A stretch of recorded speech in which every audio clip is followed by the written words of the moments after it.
네, 다 같이 구약성경 창세기 40장 16절 말씀부터 읽겠습니다. 떡 굽는 관원장이 그 해석이 길함을 보고 요셉에게 이르되 나도 꿈에 보니 흰떡 세 광주리가 내 머리에 있고 그 윗 광주리에 바로를 위하여 만든 각종 구운 식물이 있는데 새들이 내 머리에 광주리에서 그것을 먹더라. 요셉이 대답하여 가로되 그 해석은 이러하니 새 광주리는 사흘이라. 지금부터 사흘 안에 바로가 당신의 머리를 끊고 당신을 나무에 달리니 새들이 당신의 고기를 뜯어 먹으리이다 하더니 제3일은 바로의 탄일이라.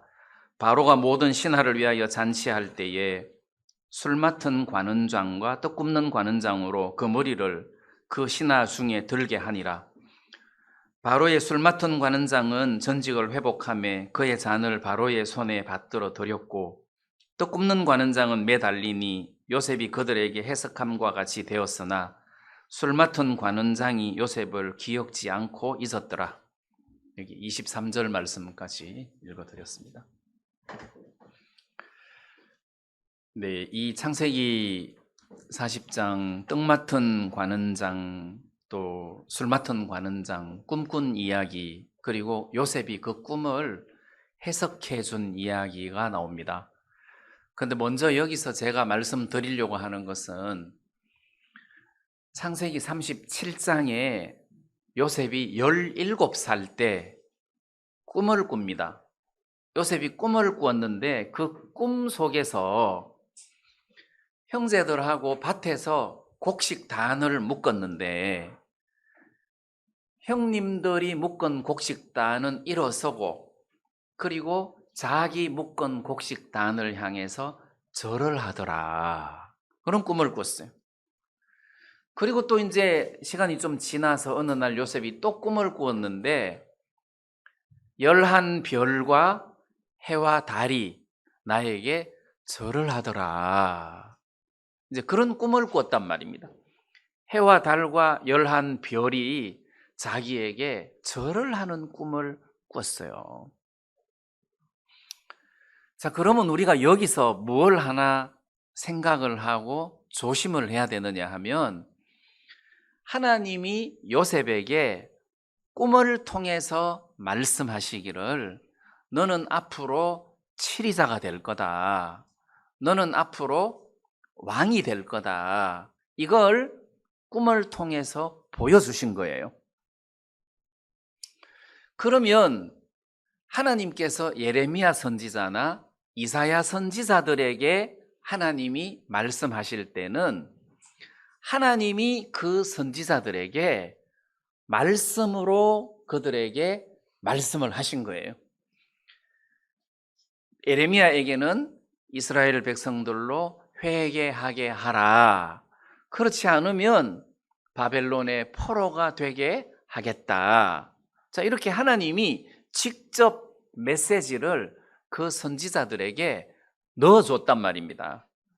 근데 요셉에게는 다른 선지자들에게 메시지를 넣어준 것이 아니라 꿈을 통해서 요셉에게 너는 앞으로 총리가 될 것이다. 이 사람들을 다스리는 왕이 될 것이다. 치리자가 될 것이다.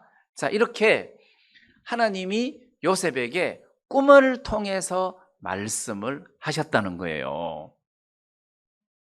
그러면 그 히브리서 1장에 보면 제가 전에도 말씀드렸던 것처럼 히브리서 1장 1절에 보면 옛적의 선지자들로 여러 부분과 여러 모양으로 우리 조상들에게 말씀하신 하나님이, 자, 하나님께서 우리 조상들에게 말씀을 하셨다는 것이, 우리 조상들에게 말씀을 하셨다. 근데 여러 모양으로 우리 조상들에게 말씀하셨다. 여러 모양으로 또는 여러 방법으로 말씀을 전하셨다는 거예요. 직접 메시지를 전할 수도 있고 또는 꿈으로도 요셉처럼 하나님이 하시고 싶은 일들, 말씀을 꿈으로도 요셉에게 보여주듯이 보여준 적도 있고, 또는 환상을 통해서 하나님께서 하시고 싶은 일들을 그들에게 보여주신 적도 있다는 거예요.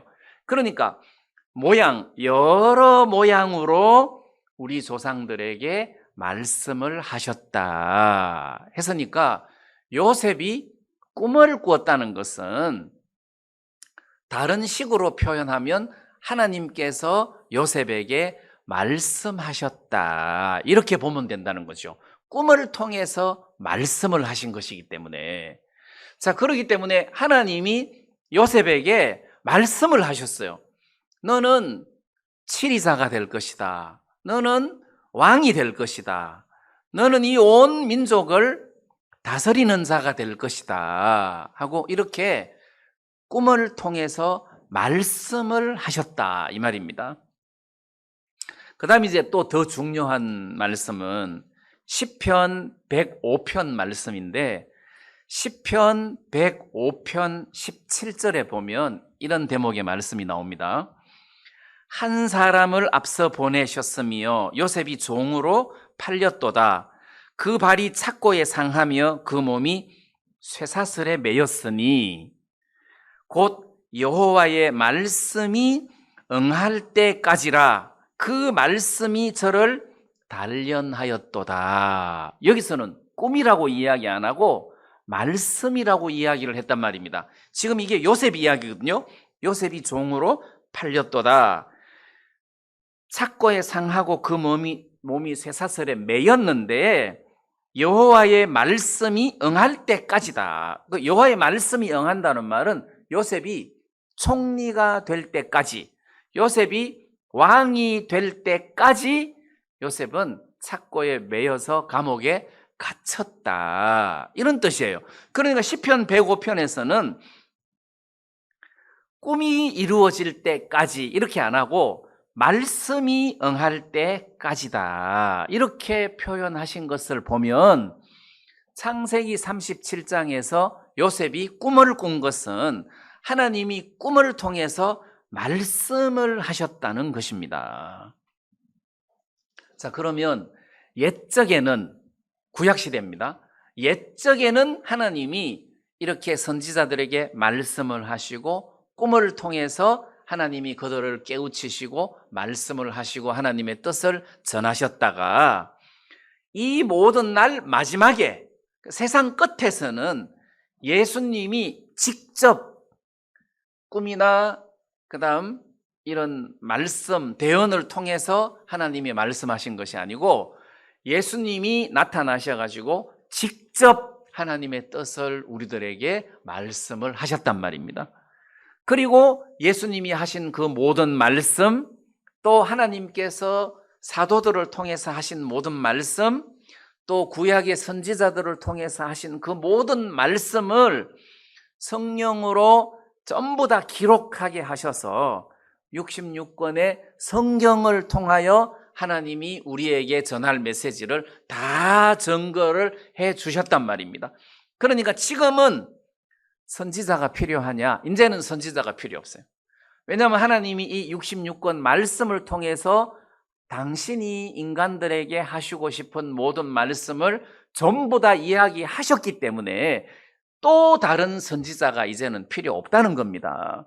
만약에 어떤 사람이 여러분 제 말을 들으세요, 어젯밤 꿈에 또는 어젯밤 환상 중에 하나님이 내게 말씀하시기를, 그러면은 저거 이단이다, 이렇게 생각하면 된다는 거죠.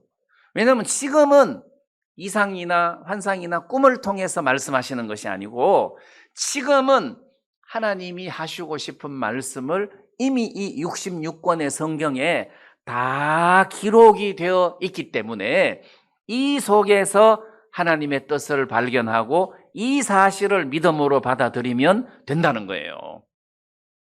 하나님이 더 이상 하시고 싶은 말씀이 없을 정도로 66권 속에 다 들어있다는 겁니다. 예를 들어서 내가, 김자매님은 큰일 납니다, 내가 어젯밤 꿈에 보니까 그러면 이단 목사구나 이렇게 생각하면 된다는 거죠. 무슨 꿈 이야기를 하고 있어. 그래서 하나님은 지금 이 시대는 꿈을 통해서 일을 하시는 분이 아니다. 과거에는 하나님께서 꿈을 통해서 선지자들에게 말씀을 하시고 그리고 백성들에게 하나님의 뜻을 증거했지만 지금은 꿈이나 무슨 밤의 계시나 환상이나 이런 것을 통해서 하나님이 말씀하시지 않는다. 지금은 66권의 성경을 통해서만 하나님이 당신의 뜻을 나타내 보이신다. 이 말이란 말이에요. 그러니까 우리가 이 66권 말씀을 기본으로 해서 여기에 없는 이야기는 어떤 사람 이야기라도 들을 필요가 없다는 거예요. 무슨 말인지 이해가 되시죠?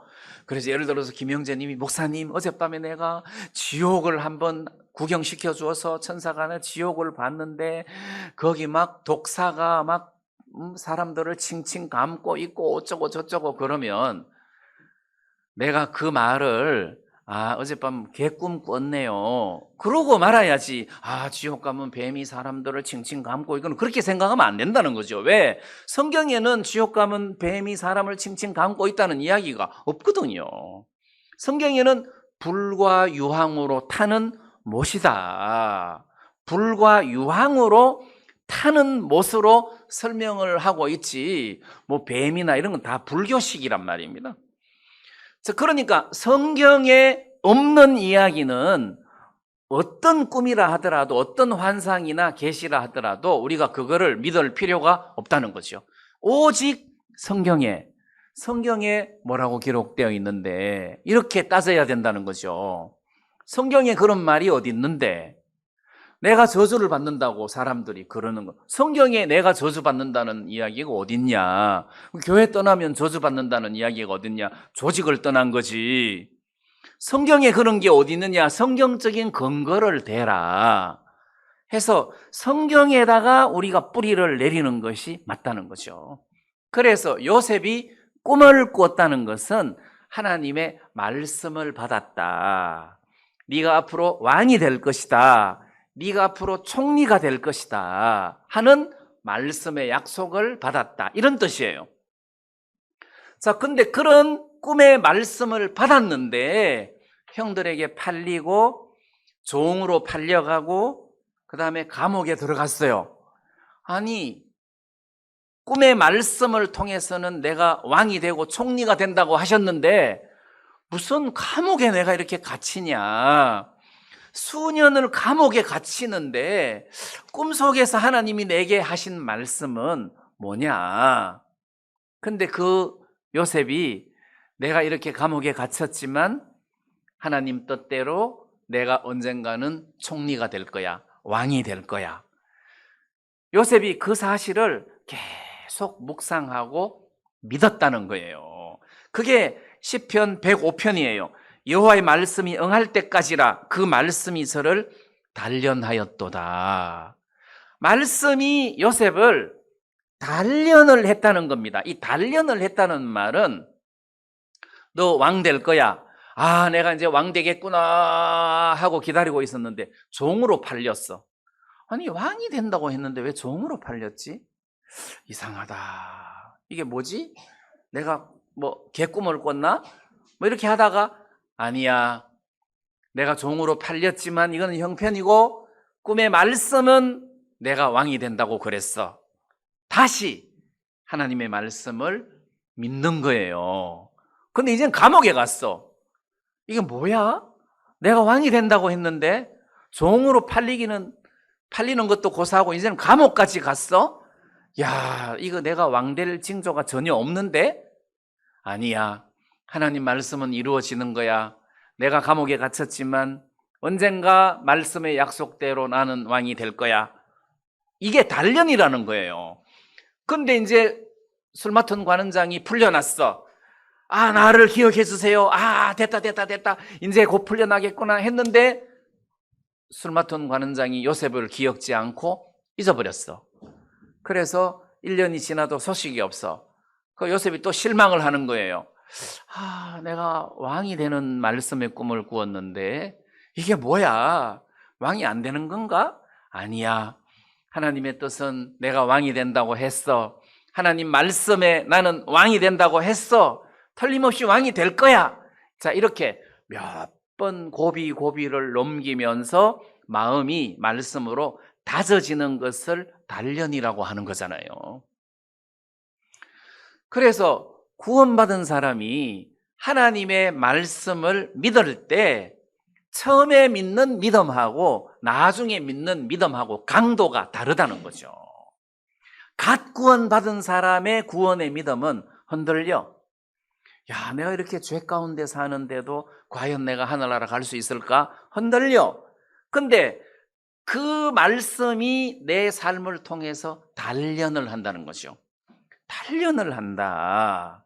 그러니까 에베소서 말씀을 읽다가 보면 에베소서 2장 8절에 너희가 그 은혜를 인하여 믿음으로 말미암아 구원을 얻었나니 이것이 너희에게서 난 것이 아니요 하나님의 선물이라 할 때 내가 그 은혜를 인하여 구원을 얻었구나.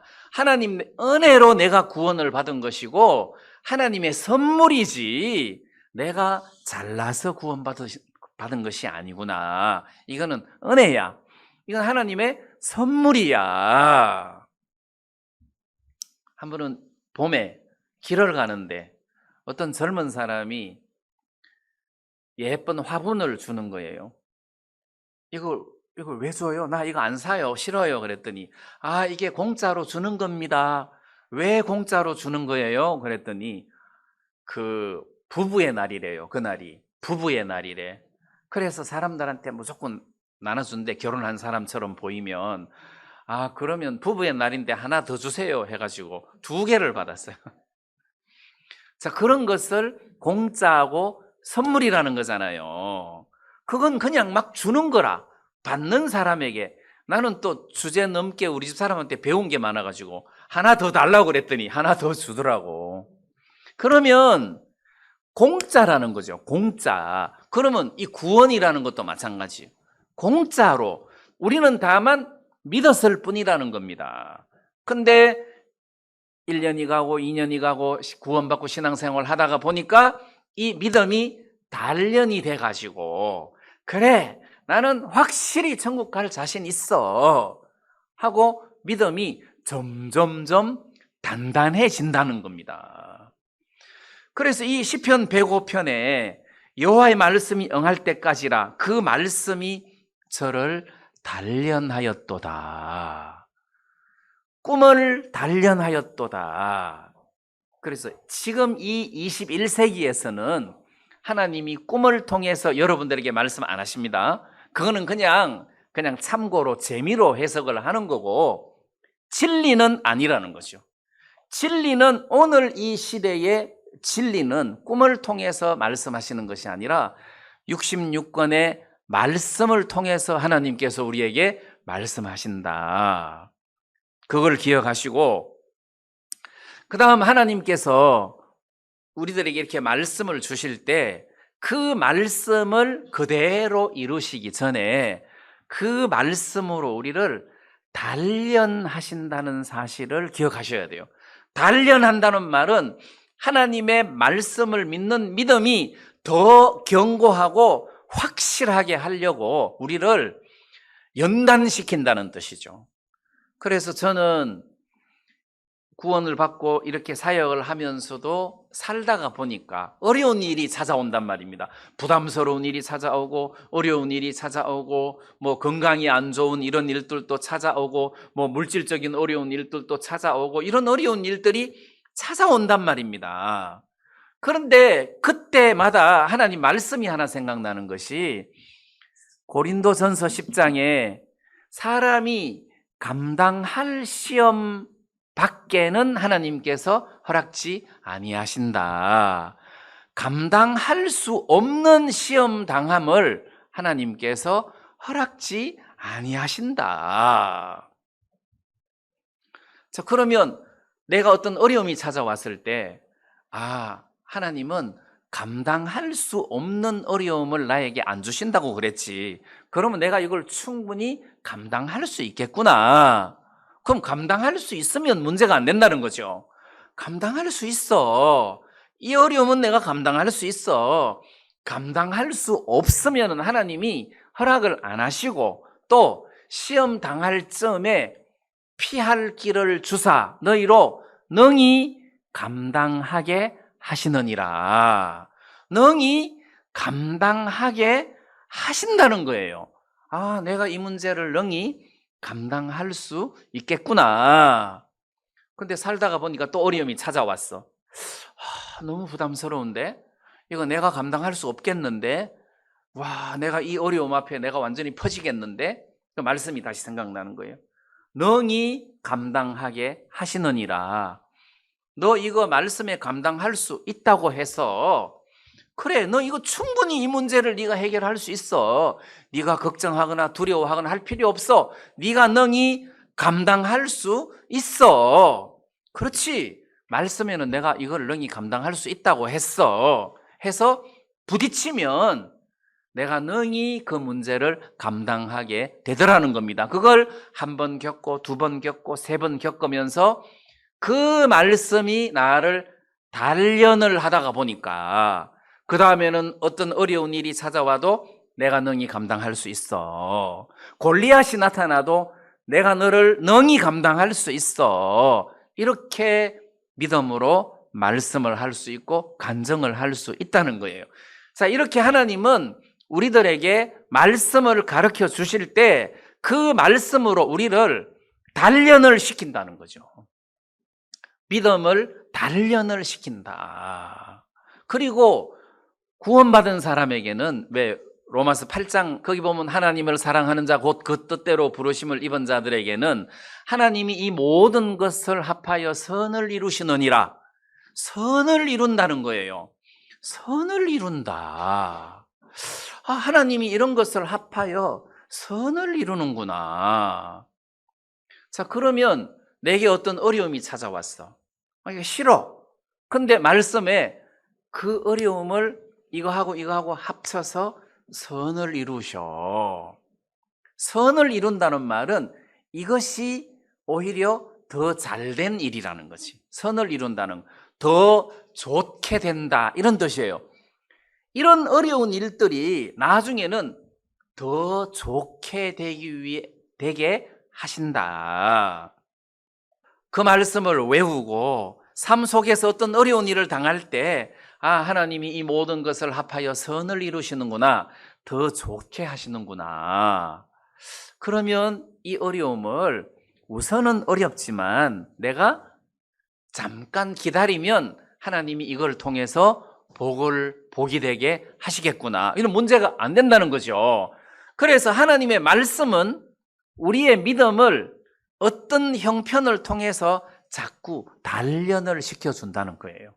그래서 요셉이 팔리든지 감옥에 가든지 감옥에 갇혔는데 술 맡은 관원장이 자기를 잊어버린다든지 그런 것하고 상관없이 요셉은 나는 앞으로 왕이 될 거야.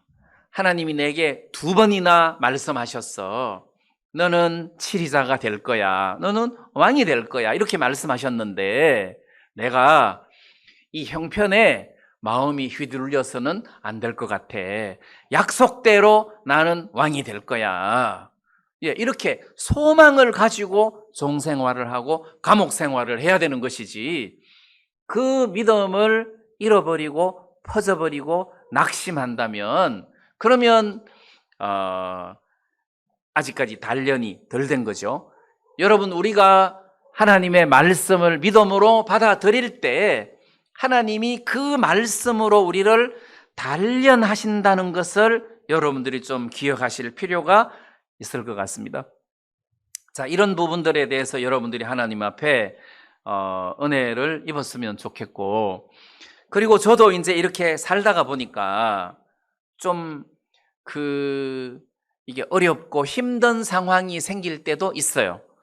틀림없이 어렵고 힘든 상황이 생길 때가 있는데 우리는 그 어렵고 힘든 상황을 어렵다, 힘들다 이렇게 생각하면 안 되고 하나님 편에서 생각을 해볼 필요가 있다는 겁니다. 자, 예를 들어서 오늘 읽었던 본문 말씀 끝부분에 보면 술 맡은 관원장이 이렇게 전직을 회복하고 그리고 요셉은 또 술 맡은 관원장의 나를 기억해 달라 했는데 술 맡은 관원장이 요셉을 기억지 않고 잊었더라 이렇게 이야기를 하고 있잖아요. 요셉을 기억지 않고 잊었더라. 그러니까 요셉이 감옥에서 얼마나 섭섭했겠어요. 야, 저 사람이 복직하고 나면 틀림없이 바로 왕에게 내 이야기를 해서 나를 좀 건져내 줘야 되는데, 야, 저 사람이 나를 잊어버렸어? 야, 섭섭하다. 해서 굉장히 요셉이 섭섭했을 수도 있어요. 근데 우리는 여기에서 요셉 편에서는 섭섭하지만 하나님 편에서 생각하면 섭섭한 게 아니고 잘된 거란 말입니다. 술 맡은 관원장이 요셉을 잊어버려야 요셉이 그 감옥에 계속 있을 거 아니에요. 그러다가 어느 날 바로가 꿈을 꿨을 때 요셉을 기억하고 그때 바로 왕에게 요셉 이야기를 해야 요셉이 바로 왕 앞에 설 수 있지.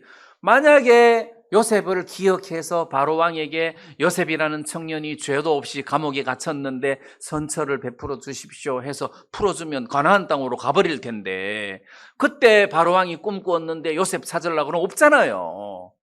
그러니까 하나님 편에서는 술 맡은 관원장이 요셉을 잊어버린 것이 잘된 거예요. 잘됐다. 너 술 관원장아, 요셉 잊어버리기를 정말 잘했다. 잘했다. 하나님은 잘했다. 그럼 요셉은 섭섭하다. 네가 왜 나를 잊어버리냐? 이렇게 된단 말이에요. 그러면 우리가 두 방향에서 볼 필요가 있다는 거지. 내 편에서 나를 한번 보고 하나님 편에서 나를 한번 보자는 겁니다. 일예로 엘리 제사장 시대 때 블레셋하고 큰 전쟁을 벌였는데 블레셋이 이겼어요. 그래서 법궤를 빼앗아 가버렸어요. 그 아들 험리와 비느하스가 전쟁에서 죽었어요. 전쟁에서 죽었다는 소리를 듣고 엘리가 너무 놀래갖고 의자에 앉아있다가 뒤로 자빠져갖고 목이 부러져서 죽었어요. 그럼 험리와 비느하스와 엘리가 그 당시에 이스라엘의 지도자들인데 큰 전쟁에 법궤도 빼앗기고 엘리도 죽고 험리와 비느하스가 죽었으니까 우리 사람 편에서 보면 이스라엘이 망한 거예요. 그래서 그 비느하스의 아내가 만삭이 되어 있다가 너무 놀래가지고 해산을 하면서 죽는데 죽어가면서까지 그 아이 이름을 이가봇이라고 짓잖아요. 여호와의 영광이 이스라엘에서 떠났다. 하나님이 이스라엘에서 떠났다. 이스라엘은 이제 망했다. 전쟁에서 참패했다. 오늘은 슬픈 날이다. 또 이스라엘 편에서 보면 슬픈 날이에요. 망한 날이에요. 근데 하나님 편에서 보면 썩은 가지 잘라내는 날이라, 참 좋은 날이라, 이스라엘이 새롭게 되는 날이라, 그 일을 통해서 사무엘이 등극을 해. 하나님 편에서 보면 그날이 축복스러운 날이고 하나님이 함께 하시는 날이고 하나님이 일을 하시는 날이란 말입니다. 그러니까 우리 편에서 보는 시각하고 하나님 편에서 보는 시각하고 다르다는 거죠. 근데 믿음의 삶이라는 것은 내 편에서 보는 시각이 아니에요. 하나님 편에서 보는 시각이란 말입니다. 여러분, 우리가 구원에 대한 이야기를 할 때도 그렇잖아요. 내가 복음의 말씀을 듣고 믿었어요. 근데 사람들이 나에게 질문하기를 당신이 확실히 거룩하게 되어 있느냐, 거룩하게 됐느냐, 당신이 정말 의인이냐, 정말 의인이냐, 거룩하냐 했을 때 내가 내 편에서 생각하면 아이고, 인간이 어떻게 거룩하다고 말할 수 있나, 아이고, 죄인이라고 해야 겸손이지. 이걸 자꾸 내 편에서 생각하면 거룩하다, 의인이다 이 말을 못해요. 근데 하나님 편에서 생각을 하면 달라진다는 거죠. 하나님 편에서 생각하면 하나님이 우리 죄를 능히 깨끗게 하지 못하시겠느냐, 하나님이 우리를 정말 거룩하게 하지 못하겠느냐, 예수 그리스도의 피가 우리를 능히 죄에서 건지지 못하겠느냐? 건지고도 남지. 그러니까 나는 의인이다 하고 하나님 편에서 보면 능히 믿음의 대답을 할 수 있다는 겁니다. 그러니까 우리가 신앙생활을 하면서 자꾸 내 편에서 어떤 문제를 쳐다보고 결론을 맺을 것이 아니라 하나님 편에서도 한번 봐야 된다는 거죠. 왜? 육자를 여기서 보면 6인데 뒤에서 보면 9자가 되잖아요. 그럼 6이 될 수도 있고 9도 될 수 있는데 여기서 보면 망한 거지만 저기서 보면 성공한 것이 될 수 있단 말입니다. 하나님의 말씀과 우리의 그 생각의 차이가 포지션에 따라서 다르다는 거예요. 그래서 요셉이 술 맡은 관원장이 나를 기억지 않고 잊어버렸구나. 나쁜 놈. 참 인간은 믿을 것이 못돼. 참 섭섭하네. 진짜 야속하네. 그렇게 실망을 해서는 안 된다는 거지. 내 편에서는 실망이지만 하나님 편에서 보면 잊어버리는 것이 하나님의 뜻을 이루는 지름길인가 보다. 이게 잊어버린다는 것도 보통이 아니에요.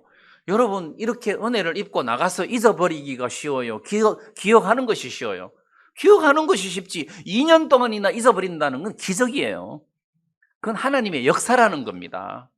하나님이 역사하시는 거네. 이게 상식적으로도 말이 안 되는 짓을 술 맡은 관원장이 한 거잖아요. 그래서 이게 하나님 역사구나. 내 편에서 보면 섭섭한 일이지만 하나님 편에서 보면 정말 잘한 일이구나. 이런 결론이 나온다는 겁니다.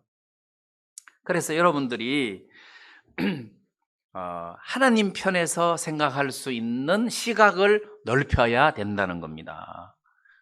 또 다른 예를 들면 탕자가 아버지 집을 떠났어요.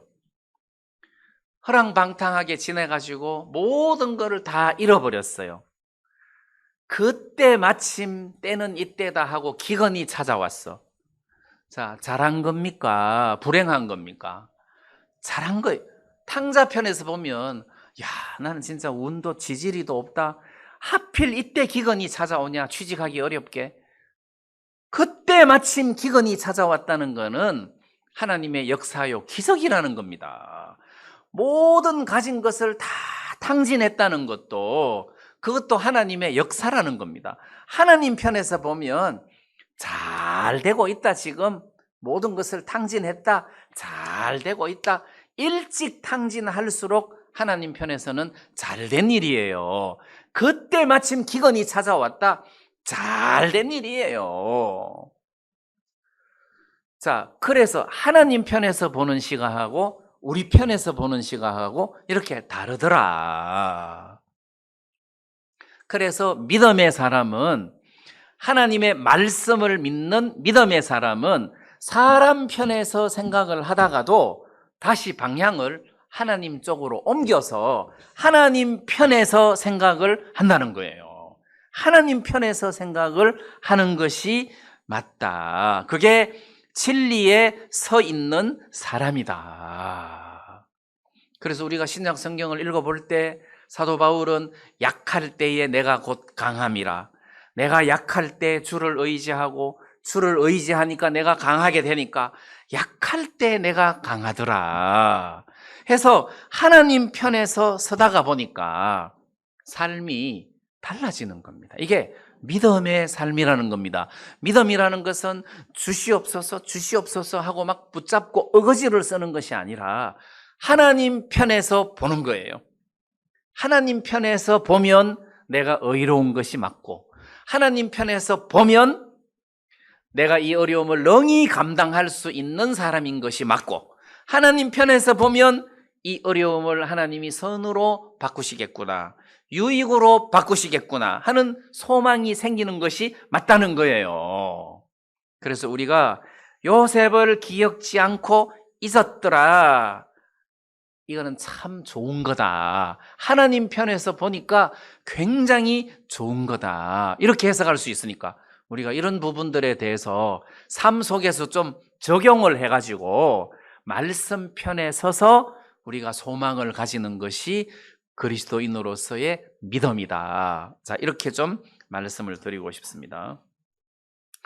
그 다음 오늘 읽었던 본문 말씀, 떡 맡은 관원장 이야기를 좀 하고 싶은데, 떡 맡은 관원장이 바로 왕에게 이렇게 구원을 받지 못하고 저주를 받고 죽임을 당했다. 떡 맡은 관원장이 죽임을 당한 이유가 각종 구운 식물을, 떡만 가지고 나가야 되는데 각종 구운 식물을 가지고 갔다. 그건 인간의 행위를 말하는 것인데, 인간의 예수 그리스도의 공로만 가지고 예수님 앞에 가면 되는데, 예수 그리스도의 공로 말고 예수 그리스도의 공로만 가지고 하나님 앞에 가야 되는데, 예수 그리스도 공로 말고 또 자기의 선한 행실을 더 붙였다. 그게 각종 구운 식물이다. 그래서 저주를 받는다. 우리도 떡 맡은 관원장처럼 이렇게 각종 구운 식물, 내 선한 행실을 보태서 하나님 앞에 나가면 구원 못 받는다. 저주받는다. 1000번도 넘게 들었어요. 근데 여기서 우리가 이 본문 말씀에서 우리가 좀 정확하게 알아야 될 단어가 몇 개 있습니다. 우선 17절 말씀을 한번 보겠습니다. 16절. 떡 굽는 관원장이 그 해석이 길함을 보고 요셉에게 이르되, 나도 꿈에 보니 흰 떡 세 광주리가 내 머리에 있고, 이래 있는데, 이게 흰 떡 세 광주리가 아니고 흰 떡광주리 세 개가 내 머리에 있고, 이 말이에요. 그러니까 흰 떡을 세 광주리를 이은 게 아니고 광주리가 세 개인데 그 위에 떡이 담겼다, 이 말이에요. 그래서 다른 번역이나 바른 성경이나 험정역이나 공동번역이나 여기에 보면은 흰 바구니예요. 흰 바구니. 그래서 사람들이 생각할 때 흰 떡 세 광주리, 그러니까 백설기를 세 광주리쯤 이었다고 생각하고, 각종 구운 식물, 그러니까 뭐 부침개 같은 거, 뭐 파전, 뭐 미나리전, 뭐 이런 거, 막 이런 부침개 같은 거를 막 붙여가지고 떡 위에다가 올려놨으니까 인간의 행위다, 이렇게 해석을 한 건데, 여기 떡이라는 말도 그 나라 사람들은 떡을 먹는 게 아니고 빵을 먹거든요. 그러니까 이것도 빵이 맞아요. 빵. 근데 흰빵이 좀 이상하잖아요. 흰빵. 이게 흰 광줄이에요. 영어 성경도 그렇고 다른 번역도 그렇고 흰 광줄이 세 개가 있는데 그 위에 각종 구운 빵들이 있었다. 이게 떡 맡은 빵 굽는 관원장이기 때문에 빵을 구웠을 거 아니에요. 그러니까 각종 구운 식물, 이 말은 각종 구운 빵이에요. 빵은 굽잖아요. 각종 구운 빵이에요. 그 당시에 이집트 사람들이 얼마나 미식가였느냐 하면 케이크 종류가 38가지고 빵 종류가 57가지였다 했어요. 57, 지금은 뭐 더 많겠지만 57가지의 빵 종류가 있었다는 겁니다. 그러면 이 떡 굽는, 빵 굽는 관원장이 광주리 제일 위에 각종 구운 빵, 여러 종류의 빵을 구워서 광주리에 담아가지고 바로왕에게 간 것이기 때문에 거기에서 인간의 행위를 이야기한다는 것은 넌센스라는 거죠. 그건 아니다. 진리 자체는 믿음으로 하나님 앞에 나가야지 믿음 플러스 행위를 가지고 나가서는 안 된다. 그거는 맞지만 떡 굽는 관원장 이야기로 인간의 행위를 덧붙인다는 것은 넌센스라는 겁니다. 이게 본문 해석 자체가 떡 굽는 관원장이 광주리에다가, 그러니까 떡이라 하니까 이것도 좀 이상한데, 빵 굽는 관원장이 광주리에다가 흰 광주리 3개가 있는데 그 제일 윗 광주리에 각종 구운 빵을 가지고 갔단 말이에요. 거기에 부침개 같은 걸 가지고 간 게 아니고 각종 구운 식물, 이거는 각종 구운 빵이라는 겁니다. 그러면 예수님만 들고 나간 거죠. 술 맡은 관원장은 술만 가지고 갔고 떡 맡은 관원장은 떡만 가지고 간 거예요. 근데 왜 떡 맡은 관원장이 저주를 받고 죽냐? 술 맡은 관원장은 바로에게 주었고 떡 맡은 관원장은 새가 먹었다는 거지. 꿈이 새가 마귀잖아요. 안 좋은 걸로 성경에 나타나잖아요. 그럼 떡 맡은 관원장은 그 떡을 바로에게 줘야 되는데 중간에 새들이 먹었단 말입니다. 새들한테 갖다 준 거잖아요. 그래서 저주를 받은 것이, 무슨 여기서 행위를 갖다 붙인다는 거는 좀 넌센스다. 자, 그걸 제가 뭐 꼭 지적한다기보다도 좀 이렇게 바로 잡고 싶은 마음이 있어서 제가 이렇게 말씀을 드린 거고, 떡 굽는 관원장도, 빵 굽는 관원장도 빵만 가지고 나간 거다. 각종 구운 빵을 바로를 위하여 가지고 나갔다. 근데 그거를 바로가 먹은 것이 아니라 새들이 그냥 쪼아서 먹더라. 그러니까 그건 저주를 받는 것이 당연하다.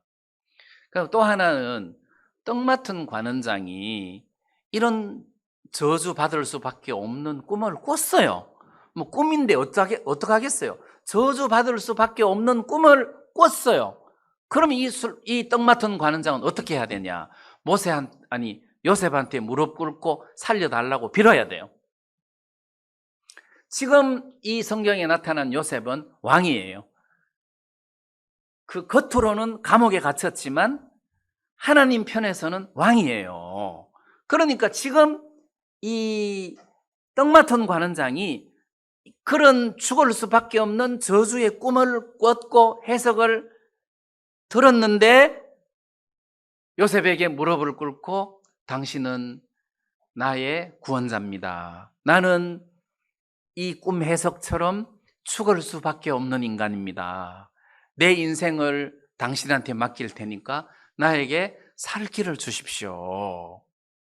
이게 치리자고 왕이고 구원자란 말이에요. 그러면 예를 들어서 보세요. 요셉이 보디발의 집에 종으로 팔려갔어요. 이렇게 보니까 보디발이 보니까 요셉이 하는 일을 굉장히 지혜롭게 하거든. 모든 것을 다 맡겼어요. 그런 일이 너무너무 잘 되는 거라. 하나님이 보디발에게 복을 주셔가지고 재산이 점점 불어나는 거라. 요셉이 그 모든 것들을 다스리기 시작한 그때부터 집안 일들이 너무너무 잘 되는 거라. 왜? 요셉이 치리자고 왕이란 말입니다. 감옥으로 들어왔어요. 그 감옥을 총괄하는 그 전옥이 이 요셉 보통이 아니네 해서 요셉에게 자기의 일을 다 맡겼어요. 그런데 요셉이 일을 너무너무 잘하는 거라. 감옥의 일들이 너무너무 잘 돌아가. 술 맡은 관원장, 떡 굽는 관원장, 이 사람 오늘날 안색이 안 좋으니까 오늘 당신 안색이 별로 안 좋다. 이유가 뭐냐 하고 다른 사람들의 안색을 살펴서 그들의 그 근심을 풀어줄 정도로 요셉은 그 사람들을 알고 그만한 능력이 있었다는 거예요. 그 다음에 바로 왕도 꿈을 꾸었는데 요셉이 끌려갔어. 꿈 해석하러 갔어요. 근데 바로 왕이 그 모든 꿈 해석을 다 듣고는 요셉에게 엎드려라, 절을 하자 해가지고 바로 요셉을 치리자로 세워버리잖아요. 그러니까 애굽이 구원을 받잖아요. 근데 제 생각에 요셉에게는 길이 있다는 거죠. 근데 떡 맡은 관원장이 꿈 해석을 듣고 참 꿈은 더럽다마는 설마 뭐 이렇게 3일 기다렸겠죠. 근데 만약에 요셉에게 무릎을 꿇고 나를 살려달라, 나는 죽을 수밖에 없다, 나를 살려달라, 내가 이 꿈을 뭐 꾸려고 꾼 게 아니라 어쩌다가 꾸어지는 건데 꿈을 해석했으니까 살 수 있는 길도 당신에게 있을 거 아니냐 하고 요셉에게 매달리면 틀림없이 요셉이 그 지혜로 살 길도 열어줬을 거예요. 그러니까 이 떡 맡은 관원장이 꿈에서는 떡을 새들에게 주었고 그 다음 요셉에게 구원의 길을 구하지 않았다는 거죠. 그래서 죽은 것이 무슨 각종 구운 식물 해서 인간의 행실에 의해서 죽었다. 이렇게 하기에는 약간 넌센스다. 자, 그러면 우리가 요셉에게 나가는 것이 맞다. 이분은 구원자다. 죄에서 우리를 구원하셨을 뿐만 아니라 모든 것에서 우리를 구원하실 수 있는 분이기 때문에 우리가 주님 앞으로 가야 된다. 요셉 앞으로 가야 된다. 야, 내 꿈이 너무 불행한 꿈이다. 요셉 앞에 가라. 그러면 그 요셉은 우리를 이 악한 꿈을 선한 꿈으로 바꾸실 수 있는 분 아니냐. 이 불행한 나를, 이 사막 같은 내 삶을 샘물 같은 삶으로 능히 바꾸실 수 있는 분이 아니냐. 이분이 바로 예수 그리스도고 이분이 바로 구원자 아니냐 해서 우리가 어떤 어려운 일이 있을 때 주님 앞으로 가면 되고 말씀 앞으로 가면 되는 거다. 여러분, 하나님께서 예수님을 우리들에게 보내주신 것은, 예수님을 구원자로 우리들에게 보내주신 것은 죄에서 구원하실 뿐만 아니라 플러스 알파로 나머지 소소한 것들이 다 따라 들어간단 말이에요. 제 아내하고 결혼을 했어요. 그럼 제 아내가 결혼을 하면서 카메라를 가지고 왔더라고. 그때는 카메라가 귀했어요. 카메라를 가지고 있으면 진짜 부자였어요. 카메라를 가지고 왔더라고. 근데 결혼하고 난 다음에 여보, 이 카메라 내가 좀 써도 돼? 내가 이렇게 허락을 받았겠어요? 안 받았겠어요? 예? 안 받죠, 당연히. 받아야 되는데 안 받았죠. 당연히 결혼하자 말자 그냥 내가 이심전심이라, 그때는 뭐 허락 받고 할 것도 없어. 이심전심이라 네 것이 내 것이고 내 것이 내 것이라. 결혼하고 나니까 자연스럽게 하나가 되는 거예요. 마찬가지 아니겠어요? 예수님이 우리를 구원하셨는데 죄에서 우리를 건지신 예수님이면 이렇게 자질구레한 이런 어려움에서 예수님이 우리를 못 건지시겠느냐. 건지고도 남지. 그래서 우리가 조만한 어려움이든 큰 어려움이든 예수님 앞으로 나가는 것이 맞다. 왜? 지금 요셉이 보통 분이 아니잖아요. 지금 이 요셉이 감옥에 갇혔는데 이분은 겉으로는 감옥 죄수인데 실제로는 왕이라는 겁니다. 하나님이 볼 때는 왕이에요. 요셉이 진짜 왕이에요. 바로 왕이 진짜 왕이 아니고 요셉이 진짜 왕이란 말입니다. 하나님 눈에는. 그러니까 떡 맡은 관원장이 바로 요셉 앞에, 요셉이 바로 코앞에 있는데 살 길이 왜 없겠느냐는 겁니다. 있지. 살 길이 있습니다. 그런 저주의 꿈 해석을 들었으면 요셉을 잡아야 돼요. 요셉 바지가락을 잡고 살려주십시오. 이렇게 해야 되는데 떡 맡은 관원장이 요셉을 어떻게 봤겠습니까? 야, 네가 뭐 꿈 해석은 잘한다마는 이게 뭐 진짜 그래 될까? 뭐 이렇게 좀 무시하고 얕봤지 그 사람을 붙들고 나를 살려달라 이런 마음의 자세는 아니었던 것 같습니다. 어쨌거나 우리가 예수 그리스도에게 나가서 예수 그리스도의 발을 붙잡고 나에게 은혜를 베풀어 달라고 그러고 그 예수님에게 은혜를 구하면 예수님께서 우리 죄에서 우리를 구원하셨듯이 모든 것에서 능히 우리를 구원하실 수 있다. 능히 그분은 우리를 구원하실 수 있는 분이다 해서 예수님 앞에 나가야 된다는 겁니다. 자, 예를 들어 가지고 여러분들이 아프다고 해봐요. 아프다. 그럼 어떻게 해야 돼요? 예수님 앞에 나가서 기도하면 되잖아요. 꼭 목사 앞에 와야 됩니까? 물론 목사 앞에 와도 돼요. 근데 내 하나님은 어디 갔느냐는 거죠. 내 하나님도 있다는 거예요. 그러니까 여러분들이 어려운 일을 겪으면 누구 앞으로 가야 되냐? 주님 앞으로 가야 되는 거지. 나의 주님으로. 나의 주님이 있어야 뭐 종의 주님도 있고 있는 거지. 나의 주님이 없는데 종의 주님이 무슨 필요가 있습니까?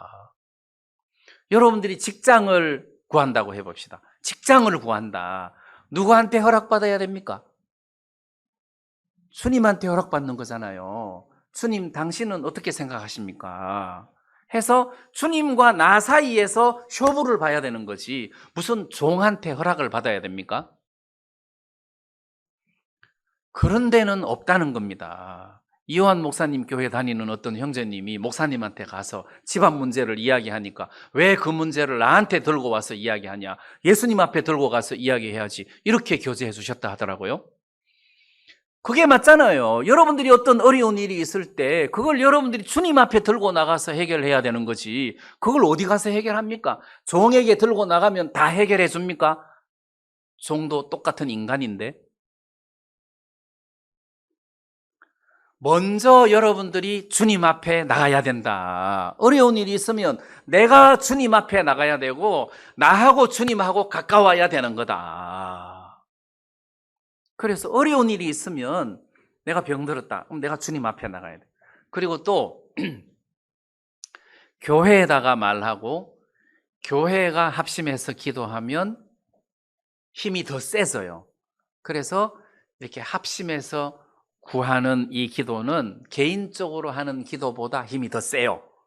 그렇기 때문에 교회 앞에다가 이런 어려운 일이 있으니까 같이 기도해 주세요, 또는 같이 기도합시다, 이거는 굉장히 중요한 거예요. 이거는 그래, 교회에다가 말하고 교회 전체가 이렇게 한 개인의 어떤 어려운 일을 놓고 같이 구하는 것은 성경적이고 힘이 있어요. 좋아요. 근데 막 시도 때도 없이 종에게 이거는 뭔가 잘못된 방식이라는 겁니다. 왜? 나의 하나님은 없냐? 내 하나님이 있어야 되잖아요. 나의 하나님, 나를 구원하신 하나님, 그리고 내 인생을 인도하시는 하나님, 나를 도우시는 하나님, 이게 내 하나님이, 내 구원의 하나님이 먼저 튼튼하게 서 있어야, 그리고 내가 다른 사람들하고 교제할 수도 있고 간정할 수도 있는 거 아니에요. 그래서 어려운 일이 있을 때 먼저 내가 주님 앞에 나가야 된다. 그 주님과 내 사이가 가까워야 되고, 또 어려운 일이 있을 때 교회에다가 말하고 교회가 위해서 기도하는 이런 시스템은 굉장히 성경적이다. 근데 좀 어려운 일이 있을 때마다 목사한테 나가고, 뭐 어려운 일이 없어도 목사한테 나가고, 뭐 직장 구하는 것도, 이사 가는 것도, 뭐 취직하는 것도 목사한테 나가고, 지나가는 것도 목사한테 가고, 이거는 뭔가 좀 아닌 것 같다. 그거는 샤머니즘, 우리나라 그 토속신앙하고 기독교하고 접목된 그런 형식이지, 그게 성경적이지 않다는 거죠. 내가 하나님 앞에 기도해야 된다. 예를 들어서 내가 신학교 가고 싶다. 그러면 목사가 너 신학교 들어와, 그런다고 들어가면 됩니까? 아니잖아요. 내가 하나님하고 교제하는 가운데 하나님이 정말 나를 신학교 가기를 원하십니까? 그러면 내 가족들을 책임지시겠습니까?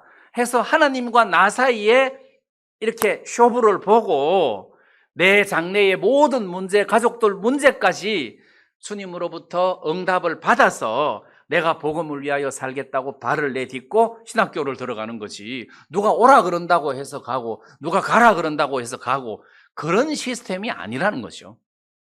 그래서 우리는 어떤 어려운 일이 있을 때, 또는 내가 하나님 앞에 물어볼 일이 있을 때는 나의 하나님이 있어야 된다는 겁니다. 나의 구원의 하나님, 나를 구원하신 하나님, 내가 어려울 때 나를 도와주셨던 하나님, 그 하나님이 탄탄하게 서 있어야 여러분들이 믿음으로 달려나갈 수 있는 것이지, 누구를 의지한다는 것은, 예수님 말고는 누구를 의지한다는 것은 그건 잘못된 거예요. 예를 들어서 자매님 한 분이 저는 목사님만 믿습니다, 그러면 그 사람 인생 끝난 거예요. 나는 목사님만 믿습니다. 목사님도 인간인데, 목사님이 예수님이 아니잖아요. 나는 예수님만 믿습니다, 그러면 든든하지만, 나는 목사님만 믿습니다, 그러면은 아이고 저 사람 큰 상처 받겠구나, 그런 생각을 할 수밖에 없잖아요. 목사님만 믿습니다, 그럼 그건 좀 뭐가 아니라는 거죠. 여러분들이 예수님만 믿는 것이 맞다. 목사님만 믿는다는 건 왜 털렸느냐 하면 목사도 틀어지더라는 거지. 목사도 타락하더라는 거지. 목사도 초심을 잃더라는 거죠. 목사도 변하더라는 겁니다. 그러니까 목사님만 믿으면 안 된다는 거죠. 근데 예수님만 믿는다, 말씀만 믿는다, 그건 가능한 게 예수님이 변한 적이 있습니까? 말씀이 변한 적이 있습니까? 그러니까 예수님만 믿어야 되고 말씀만 믿어야 된다는 겁니다. 목사님은 목사도 변하더라는 거지. 그래서 여러분들이 진짜 어렵고 힘든 일이 있을 때는 요셉 앞에 나가고 요셉에게 내 모든 문제를 맡기듯이 예수님 앞에 나가고 예수님에게 그 문제를 맡기는 거다. 그럼 예수님에게 그 문제를 맡긴다는 거는 뭘 의미하는 거냐? 말씀에게 내 문제를 맡긴다는 거죠. 아, 하나님이 이 모든 것을 합하여 선을 이루신다고 하셨으니까 하나님이 이거를 선으로 좋게 바꾸시겠구나. 아멘. 하고 소망을 가지고 기다릴 수 있다는 거죠. 아, 하나님이 능히 이 모든 것들을 감당케 하시는구나. 내가 이걸 능히 감당할 수 있겠구나. 그러면 문제가 안 된다. 감당할 수 없을 때 문제지. 감당할 수 있으면 문제가 안 되는 거예요. 그렇지. 하나님이 능히 이 모든 것들을 감당하게 하시는구나. 아, 왜 이렇게 말씀을 주셨는데 왜 이렇게 나한테 이렇게 응답이 더디지? 아, 하나님이 이 말씀으로 나를 단련하시는구나. 단련하시는구나. 그래서 단련 좋지. 단련 좋지. 그럼 사람이 단단해지고 장성한 자가 되는 과정이지. 단련 참 좋지. 하나님이 나로 이 어려운 일을 통해서 성장시켜 주시려고 하시는구나. 이렇게 소망을 가질 수가 있다는 겁니다. 그래서 오늘 이 창세기 40장에서 요셉은 하나님이 꿈의 말씀으로 세우신 왕이에요.